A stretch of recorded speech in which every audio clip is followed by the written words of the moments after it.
Hey, welcome to another live broadcast. We are broadcasting live on Facebook and YouTube simultaneously. Tonight it is Wednesday night.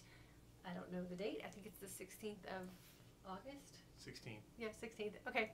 Tonight we are going to talk about fasting as a couple and how to get your spouse on board with you if you are intermittent fasting and you would like to have a partner ride along with you. Tonight, Michael is joining me again, as you can see. So he will be kind of sharing how it is that I sort of lured him into fasting with me and how we practiced it and made him feel comfortable before he really went in, and some things I was very cautious about before sort of introducing intermittent fasting to him, and some things that I can share with you as a woman to make sure that you can get your husband turned on to fasting before you get him turned off to it. Very quickly, I always like to introduce myself. My name is Diane, and for the past 25 years, I have been helping women find nutritional plans and fitness programs to help them look and feel their best and live their most authentic life. And we have been doing this here in this community through intermittent fasting, and I have been sharing some of the struggles and some of the victories that I have been having with intermittent fasting. And we have a community of women who are going through the course that I created online called Intermittent Fasting for Today's Aging Woman, and they're always willing to jump in and share a little bit of their testimony of what they've done with the group and some of their experiences and struggles as well. Always feel free to post a comment. Let me know that you're here. If you're in one of my courses, let me know which month you're in. If you've jumped into my alumni course, let me know that as well. And then if you're jumping in on the rebroadcast, again, feel free to leave a comment. I always go back and review them, and I will definitely address your comment or question sometime the next day. So let's get on board. Quickly, before we get going, I want to also mention that if you do have a friend or you want your spouse to see this, always feel free to share this broadcast either on the live broadcast or the taped broadcast. Share it with someone that you think might benefit from this, or someone who might be struggling with their spouse, to try to get them on board with whatever it is that they're trying to do with their health and fitness journey. Okay, so Michael and I have been doing this for 25 years. My poor husband has been drug along with me through every little kinds of crazy stuff. Fad diet I have done since I've known him. He's been drugged into exercise programs. He's been drugged into really hot runs because I like to run in the heat. He's been a very 100-degree runs. Yes, he's been in Texas. Very agreeable to anything that I sort of expose him to or drag him through.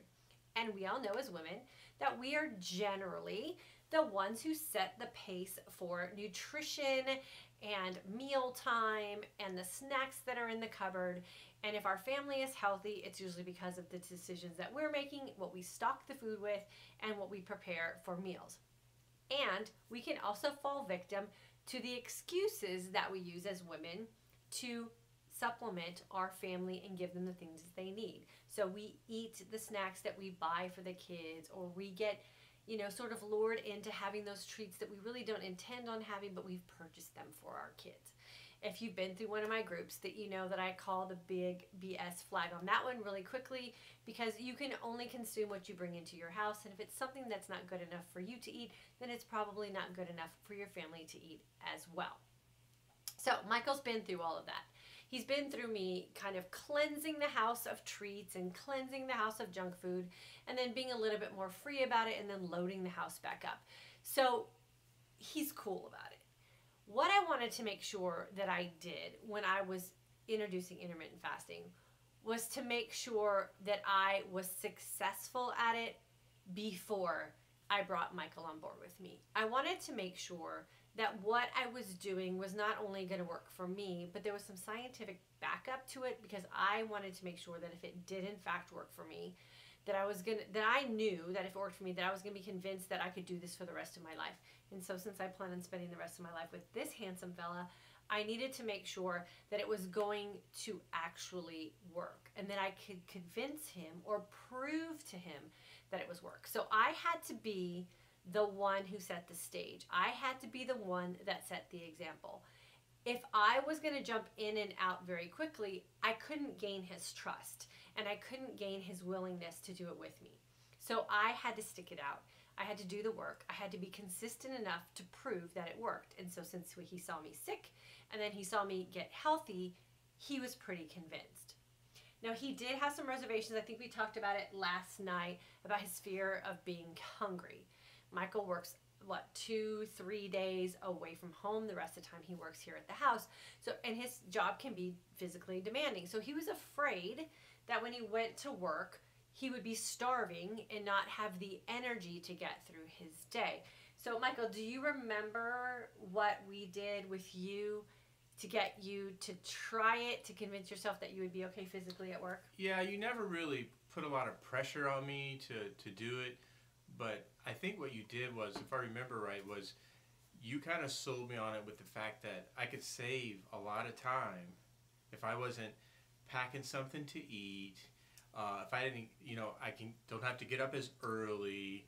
I don't have to spend time at lunch at work, or when I'm out in the car or whatever.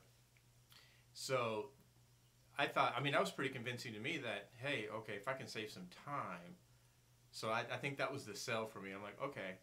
And I definitely saved a lot of time. I was actually getting up later to go to work, and I wasn't losing energy, because once I became fat adaptive and I was able to fast properly and not be all crazy hungry and lose energy, once I understood and knew that I could do that, it was like, oh, okay, this is cool. This is actually pretty easy, and it's saving me a lot of time. So I was sold from that point.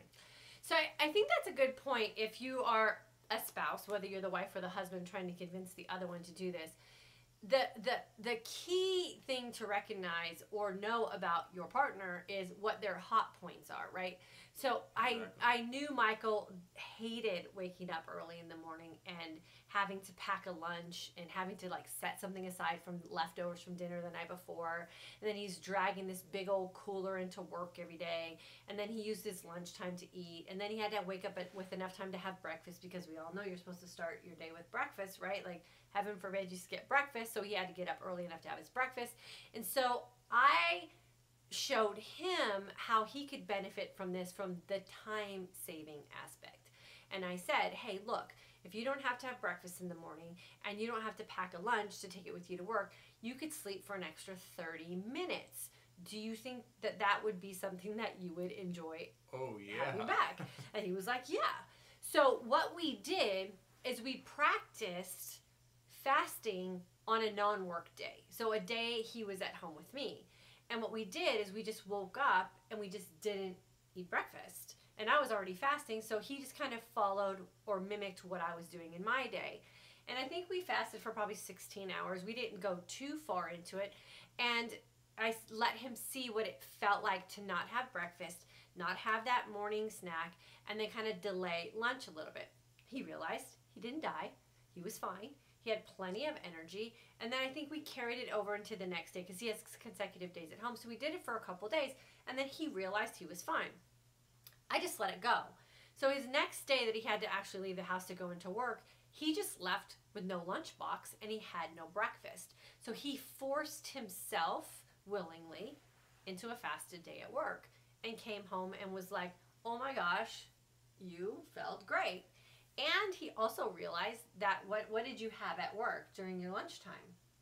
Basically just water. No, but coffee. But what did you have that you didn't have before? You didn't have to stress about. Oh, I didn't have to carry a bunch of stuff. I wasn't waking up and having breakfast. That took time. Making something to take to eat, that took time. So you're getting up 30 minutes earlier, doing those things, and when you get to work, you're lugging in something, and then you're going to sit down and have a lunch. Now, when I'm on my lunch break, I'm productive. I find things that I can get done that are not associated with eating. So I'm getting way more stuff done. Right. So he gained time back. And for Michael, time is a very valuable thing. He's a super busy guy. He owns his own business. He has a job that he does on the side.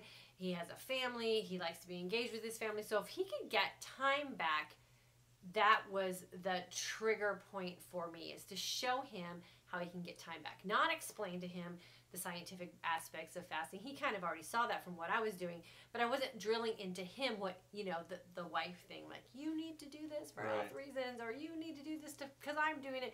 I didn't have to do any of that, because I presented it to him and the thing that he values most, which is time, and how he could gain time back. And now here we are, well into fasting, and we just naturally fast as a couple, and we naturally fast into our lifestyle. And the other thing that's been great about Michael jumping on board is now our kids sort of mimic it too. And I don't know if any of you moms out there fight with your kids in the morning to try to get breakfast shoved down their throat and their shoes on and their backpack and their musical instrument or whatever it is that they're trying to get to school. And 9 times out of 10, or 9 mornings out of 10, the kids are going out the door crying, or you're fighting with them trying to get breakfast in them while you're trying to get all the other stuff done. And the one thing that fasting really did for us as a couple and as parents, and how we felt and what we understood about it, is that we don't put pressure on our kids to eat breakfast anymore either. And we simply ask them in the morning, are you hungry? And if they're not hungry, we don't force them to eat. We pack a very healthy lunch for them and a little bit of extra in their snack so that they can eat when they're ready at school. And so now we have this amazing morning time. Our kids get more sleep. They're not all rushed to try to get out of the door. We're not stressed out about trying to make breakfast and shove it down their throat while they're telling us they're not hungry, and we say, we don't care, you need to eat breakfast. And so it's just created this harmony in our home, and it's helping us all be healthy. And even my daughter says, she's like, I love fasting. She eats at 10. She's not fasting for major hours, but she believes now and is comfortable with not feeling this need to constantly feed her body. And Logan has noticed as well, he's very academically driven, and he notices that his brain is much clearer, that he can study better, that he stays more focused, and we as parents are not shoving food down his throat. And so for our entire family, it has been a huge benefit.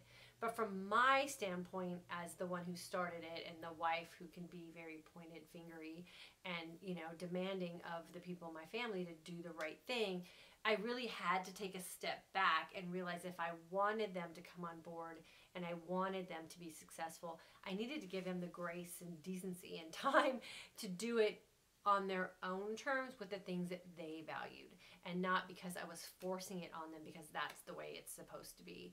And I think that's where we gained the most success in our family, that we all do it in our own way. The end result is the same. We're all fasting and we're taking the benefits of it, but we have the freedom to do it in the way that makes us happy as individuals, and then we sort of just meld it in with what our family life is. But it is a big mind shift, because in my mind, I always thought, especially being a guy that works out, that I'm going to lose energy at some point and I'm just going to collapse. I'm just going to be, I'm not going to have any energy at all.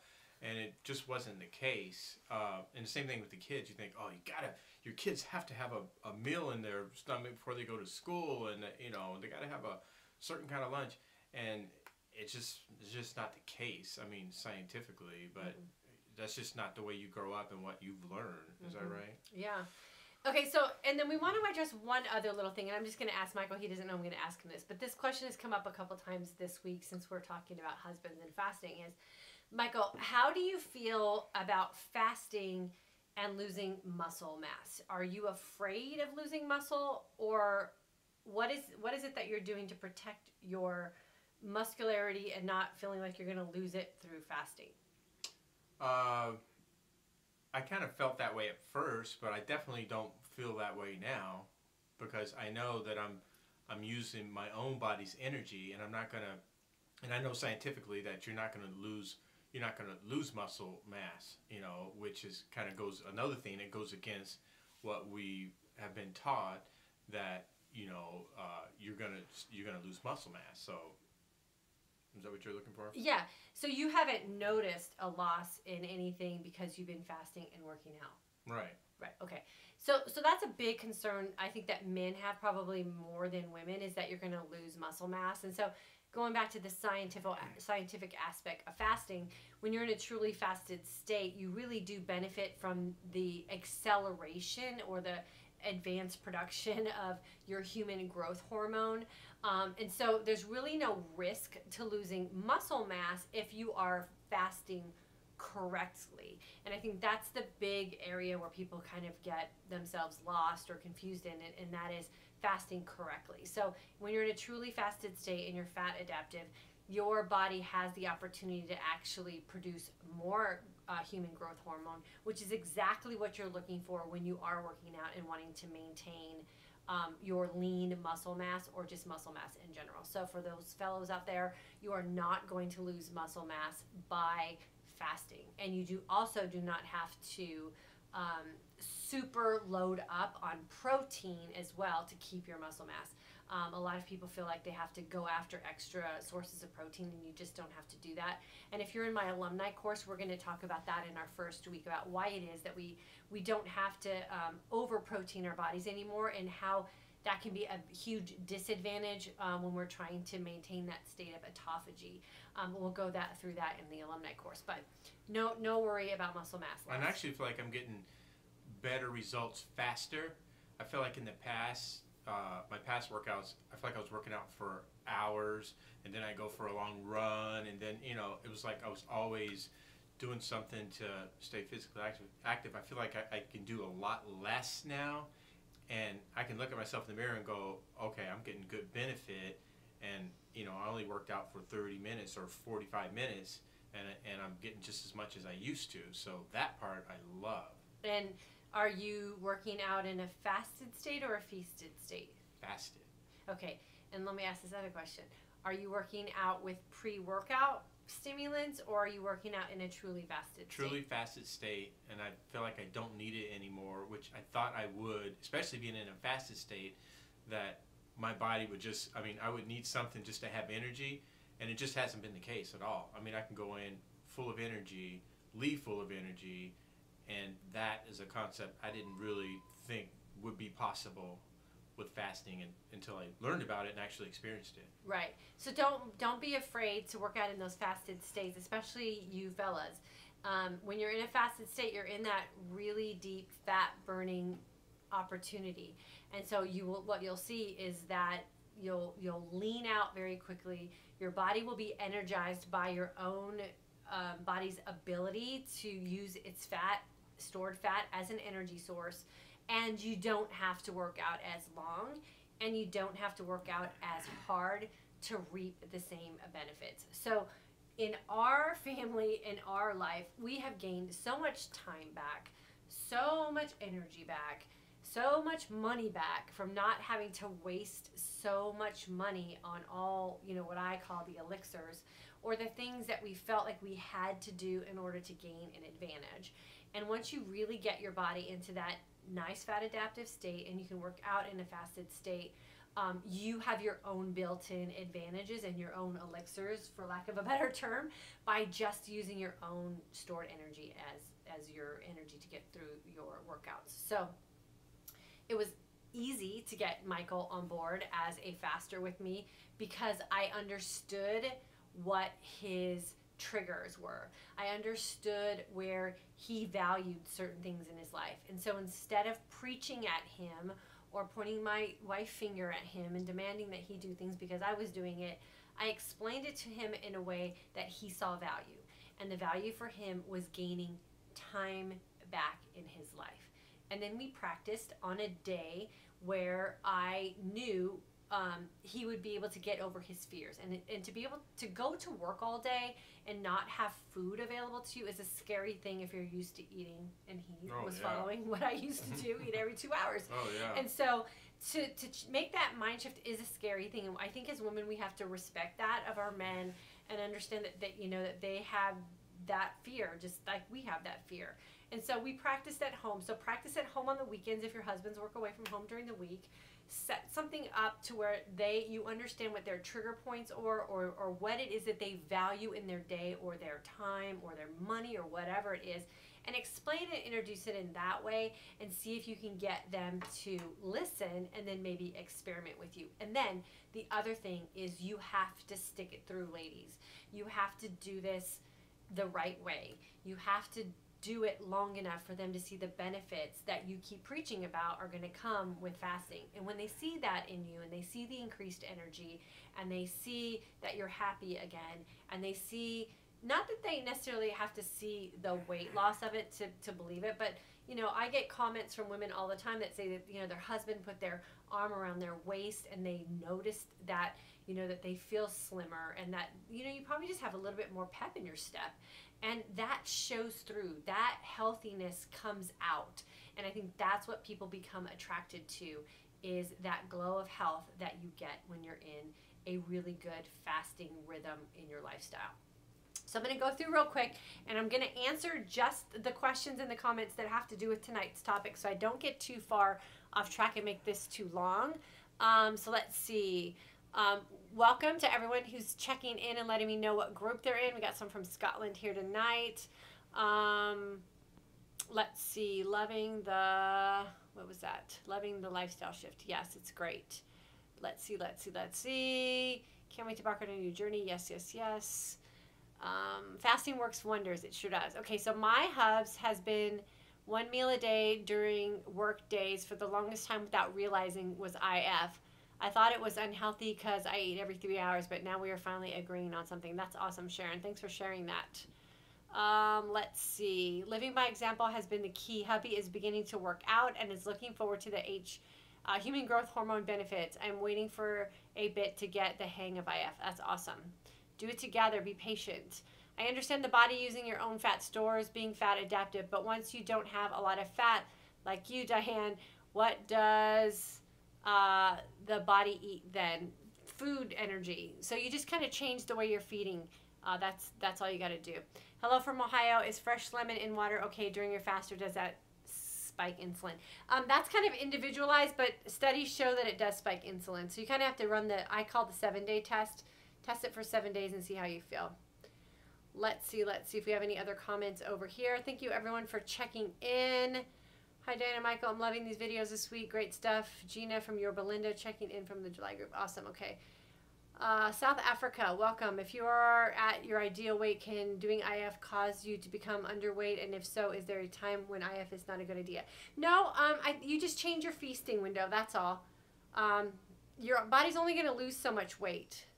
You have to, when you learn how to eat to satisfaction, then you'll learn how to maintain all of that. Watching in Iowa, awesome. Saddleback High School alumni here, living the couple broadcast. Oh, awesome. That's Julie. Oh, is that Julie? Yeah, this is great and encouraging. Hey, Julie. Trying to do this with my hubby. Awesome. Brian is here. Welcome. Biggest challenge, like you are reading my mind. Yeah, it's because I've been through it, you guys. I'm just like you guys, so I'm not so much reading your mind. I just understand how it works. My daughter's 17, is doing too young. Is it? No, Logan's 17. I think if you're in the alumni group, I'm going to share with you guys how to safely teach your kids how to fast. Let's see. Money saving is real. Picking up a few things at the grocery store used to be $20 to $30. Today my veggies came to $7 total. Yeah, Jen, it is awesome. Course registration is up. Cool. Okay, so no real questions. Hopefully that means that we explained it well. I think my husband could feel better doing IF. How can I convince him? Marina, go back and listen to the beginning where we talked about how Michael and I got on board together. Still trying to wrap my head around going so long without food. Are we able to get in? Can't afford alumni. Yeah, alumni will start again October. So we have August, and we're going to do it again in October. Going so long without food, I'm finding it easy, but I was told last year that I needed to eat more because body would go into starvation mode. Audrey, I don't know who told you that, but I would research it. It's just not true. It's not true. Fasting does the opposite of that. Eating every 2 to 3 hours could actually put you in starvation mode, believe it or not. So we are going to bust out of here tonight. It's Wednesday night, and we got kids and a dog in the other room waiting for us. So thank you so much for jumping on with us. I'm hoping that Michael sharing his side of this is helping you ladies with your husbands, or husbands, it's helping you with your ladies, or just answering general questions. Always feel free to leave some comments and questions after we jump off. We'll go back and review them. Tomorrow night, Michael will be back with me again to close out the week. Thursday night is the last night we go live. So if you have anything that you want us to talk about or you would like to ask Michael, definitely leave them in the comments below this video. I'll go back and review them, and I'll make sure that Michael addresses them tomorrow night as we close out the couples week. And if you're looking to register for the alumni course, registration is open. Kara has sent out an email about that. And if you'd like to get into Saturday's course, we still have registration open. It will close out on Friday, and then our course will start on Saturday. So I hope you guys have a nice remainder of your night, and we'll see you tomorrow. Good night.